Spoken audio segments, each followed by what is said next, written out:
হাত খরচের টাকা না পেয়ে মা সালমা খাতুনকে শ্বাসরোধে হত্যার পর ডিপ ফ্রিজে রেখে দেন নিজ ছেলে সাদ বিন আজিজুর রহমান। মাকে হত্যাকাণ্ডে নিজ সন্তান জড়িত এমন অভিযোগে গ্রেপ্তার হন ছেলে। তবে এবার এ ঘটনায় পুলিশি পর্যালোচনায় বেরিয়ে এসেছে চাঞ্চল্যকর তথ্য। পুলিশ বলছে, নিহতের ছেলে নয়, বাড়ির ভাড়াটিয়াই ঘটিয়েছেন এই হত্যাকাণ্ড।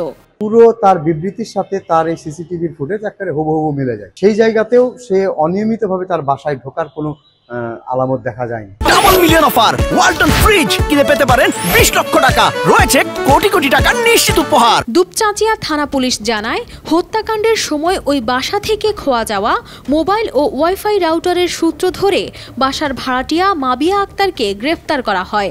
আর জিজ্ঞাসাবাদেই বেরিয়ে আসে লোমহর্ষক বর্ণনা। এই যে মাস্টার মাইন্ড ছিল সেটা হলো মাবিয়া খাতুন, একজন ওই বাসার ভাড়াটিয়া, আর তার দুজন সঙ্গী ছিল, একজন হলো মুসলিম আর একজন হলো সুমন। চারতলা বাড়ির দ্বিতীয় তলায় একাই ভাড়া থাকতেন দুপচাঁচিয়া উত্তর সাজাপুর গ্রামের মাবিয়া সুলতানা। দিনে রাতে সে বাসায় আনাগোনা ছিল উঠতি বয়সী নারী পুরুষের। মাদক ও অনৈতিক কাজের বিষয়টি টের পেলে বাসা ছাড়ার নির্দেশ দেন নিহত উম্মে সালমা। এছাড়াও ঠিকমতো বাসা ভাড়া পরিশোধ না করায় মাবিয়ার সাথে উম্মে সালমার প্রায়ই বাকবিতণ্ডা হতো বলে জানায় স্বজনরা। তারই জেরে মাবিয়া তার দুই সঙ্গীকে নিয়ে ফাঁকা বাসায় উম্মে সালমাকে শ্বাসরোধ করে হত্যার পর ডিপ ফ্রিজে রেখে পালিয়ে যায়। এই হত্যাকাণ্ডে সরাসরি জড়িত 3 অভিযুক্তকে গ্রেপ্তার করেছে থানা পুলিশ। ভিকটিমের 2টা মোবাইল উদ্ধার হয়েছে, আর ওই বাসায় যে রাউটার খোয়া গেছিল রাউটার উদ্ধার হয়েছে।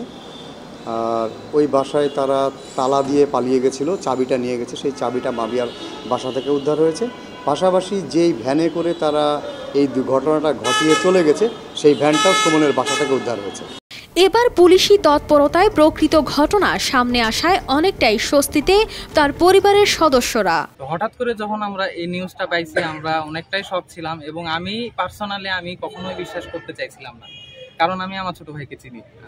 তাকে আমার হাতে সে বড় হয়েছে। সবকিছু প্রমাণ তো সামনে অবশ্যই আসবে, সত্য কখনো চাপা থাকে না। তবে মায়ের মৃত্যুর জন্য ছেলে দায়ী, এমন ঘটনা অবিশ্বাস্য বলেই দাবি পরিবার ও স্থানীয়দের। আমার এই সন্তান এ কাজ করবে এটা আমি কোনদিন ভাবতেও পারিনি, করবে না, আমার নিশ্চিত বিশ্বাস। তত্ত্ব গ্রহণের কথা একটু ধারণা দেন আর কি, পরবর্তীতে এখন আমি জানতে পারছি। এতে আমি অত্যন্ত সন্তুষ্ট। আমি স্থানীয় প্রশাসন অত্যন্ত ধন্যবাদ জানাই সঠিক তথ্য বের করার জন্য। সঠিক তদন্তের মাধ্যমে প্রকৃত দোষীকে শাস্তির আওতায় আনা হবে। মুক্তি পাবে নিহতের নির্দোষ সন্তান সাদ বিন আজিজুর রহমান, এমনটাই প্রত্যাশা পরিবার ও স্থানীয়দের। News desk, RTV।